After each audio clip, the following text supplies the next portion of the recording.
Sir ఇప్పుడు ఈ gut హెల్త్‌ని మనం సెట్ చేసుకోవాలి అంటే కేవలం ఫుడ్డేనా? లేకపోతే త్రూ మెడిసిన్స్ లేదు అంటే మన హాస్పిటల్స్ త్రూ అట్లా చేసుకోవచ్చునా? త్రూ గట్ హెల్త్ అనేది ఫస్ట్ స్టార్టింగ్ ఫ్రమ్ బర్త్ చెప్పా ఆ! కదా అవును సార్. ఇందాక చెప్పారు. ఒకటి. రెండోది హెల్తీ హ్యాబిట్స్ చిల్డ్రన్‌లో. ఇప్పుడు ఈ ఫాస్ట్ ఫుడ్స్, ఈ చిప్స్ ఇవన్నీ చూస్తారు. అన్నీ ఆపేయాలి చిల్డ్రన్‌లో. ఇన్ మై అదే. Opinion it's criminal. ఇప్పుడు సార్. మీరు స్కూల్స్ పక్కన చిన్న చిన్న బడ్డీ కొట్టు. లిక్కర్ షాప్స్ ఉండకూడదు అంటారు. ఆ! నా యాహ్! ప్రకారం స్కూల్స్ పక్కన అసలు ఈ ఫాస్ట్ ఫుడ్స్ కూడా ఉండకూడదు. తీసేయాలి. This okay. క్రిమినల్. ఈ ఫాస్ట్ ఫుడ్స్ అయితే చిల్డ్రన్ దగ్గర ఫ్యాటీ లివర్ డెవలప్ చేస్తుంది. ఓహ్! లివర్‌లో ఫ్యాట్ వచ్చి ఫ్యాట్ వల్ల ప్రాబ్లమ్స్ వస్తుంది. Hmm. Because of this. So అసలు government should even ban fast food places. ఈ all this chips, noodles, hamburgers, pizzas ఇవన్నీ కూడా స్కూల్స్‌లో ఉండకూడదు. ఎందుకంటే again bacteria is changing because children change అయిపోయి ఒబెసిటీ చూసారా చిల్డ్రన్ ఎంతమందికి లావు కావటము, అవును ఫ్యాటీ సార్. లివర్ చాలా ఇవన్నీ ఒబేస్డ్ వస్తున్నాయి. ఉంటున్నారు. సో అది సెకండ్. థర్డ్ మన అడల్ట్ అయిన తర్వాత మనకి కొన్ని హ్యాబిట్స్ రెగ్యులరైజ్ చేస్తారు. For example everyday physical activity అనేది. అది people are not realizing important. Physical activity అనేది వెయిట్ తగ్గించుకోవటం కాదు, మజిల్స్ రావటం వల్ల కాదు. అవి రెండు సెకండరీ ఇంపార్టెన్స్ అంటే ఫిజికల్ యాక్టివ్ వల్ల బ్యాక్టీరియా చేంజ్ అయిపోతున్నాయి గట్లో బ్యాక్టీరియా చేంజ్ అయిపోయి they are causing creating problem. So physical activity కరెక్ట్గా ఉండాలి. సెకండ్ థింగ్ ఏమో డయట్లో అసలు మీరు చాలా ఉంటాయి ఫ్యాట్స్ అని అంటాం కదా, ఇంటర్మీడియట్ ఫాట్స్ ఈవెన్ అవన్నీ ఏం లేదు. జనరల్గా high fibre. For example typical south Indian vegetarian food best. మనకి ట్రెడిషనల్గా తినే అది క్వాంటిటీస్ కొంచెం కంట్రోల్గా తినాలా, ఫైబర్ ఎక్కువ ఉండాలా. And again we should avoid sugar కానీ. ఇంకోటి రాంగ్ ఫ్రూట్ జ్యూస్ వల్ల బ్యాక్టీరియా చాలా దెబ్బతింటున్నాయి. సోడాస్ వల్ల బ్యాక్టీరియా దెబ్బతింటుంది. అంటే fruit juices they don't contain fibre. అందరు ఆరెంజ్ జ్యూస్ తాగుతుంటారు. తప్పు. ఆరెంజ్ జ్యూస్ మార్నింగ్ తాగకూడదు, తప్పది. దే కంటైన్ మార్నింగ్ ఫ్రూట్ తినచ్చు. Fruits are good but not fruit juice. ఆ ఫ్రూట్ జ్యూస్ అనేది అమెరికాలో ఎప్పుడో 1950s ఎక్కువ ఆరెంజెస్ ప్రొడ్యూస్ చేశారు కంట్రీ. అవి వేస్ట్ అయిపోతున్నాయని చెప్పి ఒక ఇండస్ట్రీ స్టార్ట్ అయింది. అది అడ్వర్టైజ్మెంట్ స్టార్ట్ అయింది. ఫ్రూట్ జ్యూస్ తింటే మంచి హెల్త్. ఇప్పుడు అమెరికాలో చూస్తే ప్రతివాడు పొద్దున్న ఫ్రిడ్జ్ తీసి ఒక fruit juice orange juice glass వేసుకొని తాగుతారు అనమాట, హెల్తీ అనుకోని. తప్పది. Totally wrong. జ్యూసెస్ లో only juice which is good is coconut water. Coconut water రోజుకు 2 గ్లాసులు తాగితే మన బ్యాక్టీరియా మంచి బ్యాక్టీరియా వస్తాయి మనకి. Fresh coconut water, not bottled కాదు. మనకి ఫ్రెష్ కోకోనట్ వాటర్ ఇక్కడ మన దగ్గర బాగా, అంటే ఎస్పెషల్లీ సర్కార్ ఏరియాస్ బాగా ఎక్కువ. చాలా అది ఫ్రెష్ కోకోనట్ వాటర్ మీరు ఒక గ్లాస్ 2 గ్లాసెస్ ఎవ్రీడే తింటే బ్యాక్టీరియా మంచిది. పిల్లలకి అడల్ట్స్ అందరికి న్యాచురల్ అది. అదే వీళ్ళు అన్ఫార్చునేట్ ఏమో పిల్లలు సోడాస్ డైట్ ఏమన్నామంటారు, డైట్ కోక్ అంటారు, 0 క్యాలరీ. దాంట్లో ఏమంటే ఈ సోడాస్ లో, డైట్ కోక్స్ లో, దాంట్లో అంతా ఈ it is changing the bacteria. ఇది కూడా చూసాం. ఇంకోటి షుగర్ ఫ్రీ అంటాం కదా. అవును సార్. అసలు అగైన్ దీనిపైన మేము రీసెర్చ్ చేసాం. షుగర్ వాడితే ఏమవుతుందంటే ఈ డయాబెటీస్ షుగర్ వాడకూడదు, షుగర్ ఫ్రీ అనేది. అవును సార్, కరెక్ట్. అసలు షుగర్ ఫ్రీగా ఉన్న సబ్స్టెన్స్ అన్ని కూడా బ్యాక్టీరియా చేంజ్ చేసి ఎక్కువ క్యాలరీస్ ప్రొడ్యూస్ చేస్తుంది. సో షుగర్ కన్నా అది వర్స్ట్. షుగర్ తిన్నా పర్వాలేదు, షుగర్ ఫ్రీ వల్ల ఇంకెక్కువ మెటబాలిజం చేంజ్ చేస్తుంది. సో ఇవన్నీ కూడా కొన్ని మిత్స్ ఉన్నాయి, పీపుల్ తెలియటం లేదు. They are doing all this. అసలు ఏం వాడకపోయినా షుగర్ వాడినా పర్వాలేదు డయాబెటీస్, బట్ షుగర్ ఫ్రీ అనేది చేయకూడదు. It is causing a problem. It is changing. అదే విధంగా టూత్ పేస్ట్ లో టైటానియం అని ఉంటుంది.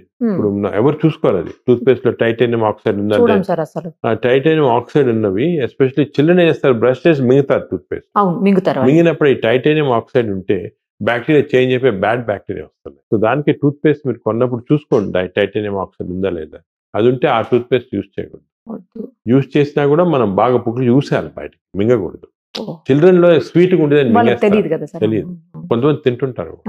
సో ఆ హ్యాబిట్ కూడా తీసుకురాదు. All these things natural things తోనే మనం చేంజ్ మన చేతుల్లోనే ఉన్నాయి. మన చేతిలో ఉంది.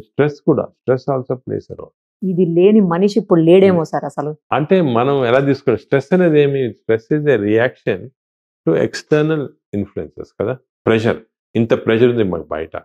కానీ మంచి ఈక్వేషన్ ఉంది. నేను రీసెంట్ గానే మన సిస్టర్ శివాని అని she told me this equation. మంచి stress nothing but external pressure divided by resilience.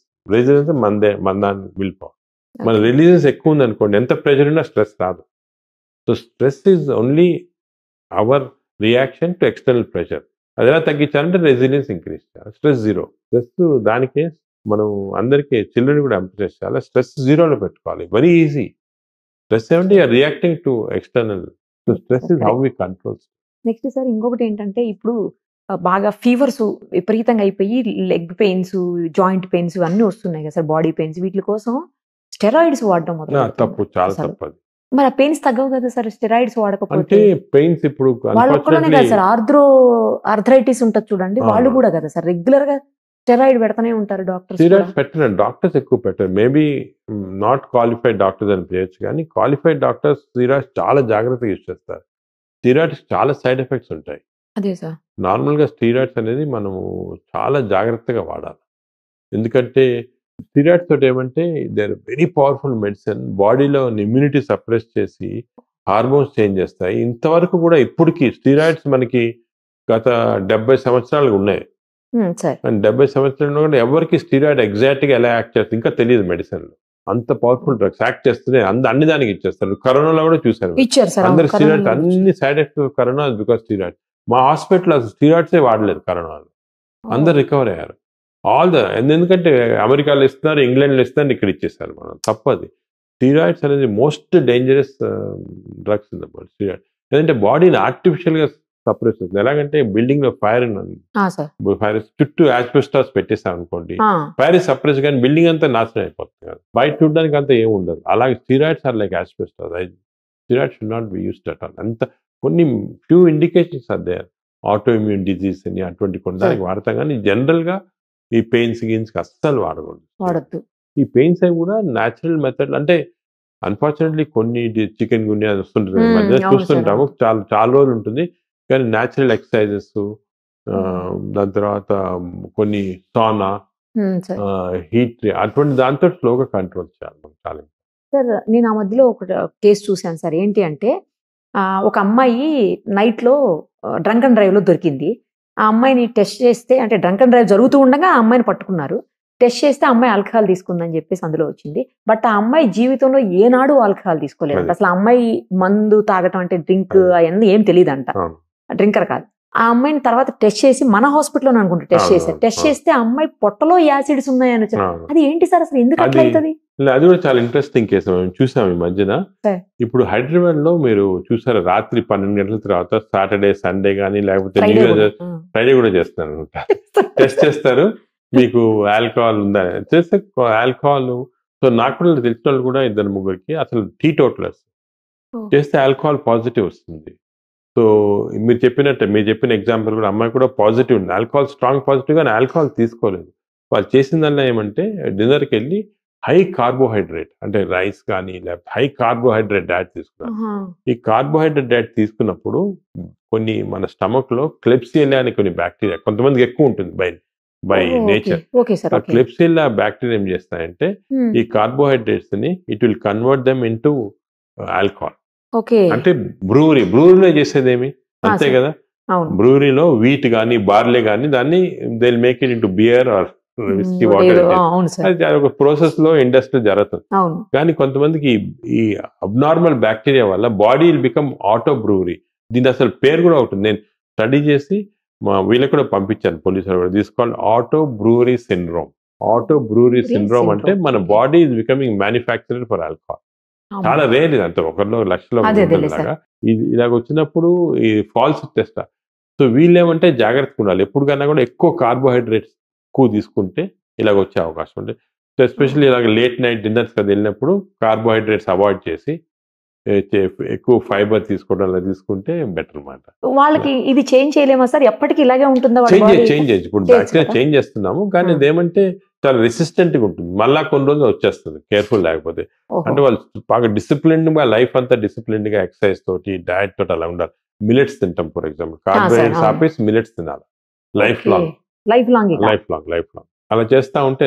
అసలు ఇది ఎందుకు ఇంపార్టెంట్ వచ్చిందంటే ఇంకోటి మనకి ఇది ఇప్పుడు ఈ మధ్యన ఏం తెలుస్తుందంటే చాలా మందికి ఫర్ ఎగ్జాంపుల్ ఆల్కహాల్ తీసుకోరు కానీ లివర్ జబ్బు, ఫ్యాటీ లివర్ అంటారు, అదే లివర్ సిరోసిస్, వాళ్ళకి ఏం జబ్బు ఉండదు పాపం, వాళ్ళు ఆల్కహాల్ తీసుకోరు, వాళ్ళ ఇంట్లో ఫ్యామిలీ కూడా ఎవరికి లేదు జబ్బు, అలవాటు లేదు, కానీ వాళ్ళకి ఫ్యాటీ లివర్ వచ్చి ఫ్యాటీ లివర్ నుంచి నాష్కి వెళ్ళిపోయి అక్కడ సిరోసిస్ వెళ్ళిపోయి క్యాన్సర్ వస్తా ఉంది ఎక్కువ మంది దగ్గర.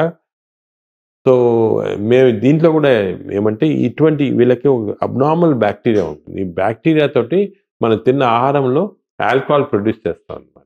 సో ఎవ్రీడే కొంచెం బయట మీకు తాగినట్టు అనిపించింది, ఇంటాక్సికేషన్ ఉండదు. Sir small amount of alcohol వెళ్ళిపోయి లివర్ దగ్గరికి వెళ్ళిపోయి లివర్ని డిస్ట్రాయ్ చేస్తాం అనమాట. ఓకే సో కొన్నిసార్లు మీరు కూడా అందరికి ఎక్స్పీరియన్స్ ఉంటుంది, హెవీ మీల్ తింటే మనకు కొంచెం అవును. బ్రెయిన్ ఫాగ్ లాగా వచ్చి ఒకలా బద్ధకం. అనిపిస్తుంది సార్ అవును. అది because bacteria is producing all this types of substance. So ఇవన్నీ నాలెడ్జ్ ఇప్పుడు వచ్చాయి మనకి. సో వీఆర్ నౌ ఏబుల్, దానికే ఇటువంటి వాళ్ళకి millets very good diet. They should take. కానీ మిల్లెట్స్ తినలేరు కదా సార్ అందరూ. మిల్లెట్స్ అది అన్ని కాదు, మిల్లెట్స్ లో కూడా మంచివి. ఇప్పుడు రాగి దోశ అనుకోండి, రాగి దోశ తినండి మీరు, మామూలు దోశ, రాగి దోశ ఇస్ వెరీ గుడ్. అదేవిధంగా కొన్ని ఇప్పుడు స్వర్గం కానీ అన్నీ కూడా మిల్లెట్స్ ఆర్ వెరీ, అంటే ఎలా తయారు చేస్తారు మిల్లెట్స్ కూడా వంట చేయటం స్పెషల్ టెక్నిక్ ఉంది, దాన్ని బాగా చేయొచ్చు, హెల్తీగా చేయొచ్చు. సరే అది లేదు, పెసరట్టు తినండి, మామూలు దోశ పెసరట్టు తినండి, మంచిది కదా. Okay. Pesarattu is very healthy, proteins that. అలాగే మన డైట్ మాడిఫై చేసుకొని కార్బోహైడ్రేట్స్ తగ్గించేసాను. ఓకే ఇవన్నీ చేస్తే సెట్ అయిపోతుంది సార్. కానీ ఇప్పుడు అసలు బ్యాక్టీరియా ఇన్నిటికి కారణమైపోతుందని తెలిస్తేనే కొంచెం షాకింగ్ అనిపిస్తుంది సార్. బ్యాక్టీరియా తోటి ఇన్ని ప్రాబ్లమ్స్ వస్తాయా అనేసి. దానికే మేము మామూలుగా ఇప్పుడు మా చెకప్స్ లో కూడా బ్యాక్టీరియా, ఈ గట్ బ్యాక్టీరియా అనేది జనరల్ చెకప్ లో పెట్టాం. పెట్టేశారా సార్? మాస్టర్ చెకప్ వచ్చారనుకోండి, sir we are doing gut bacteria as part of checkup.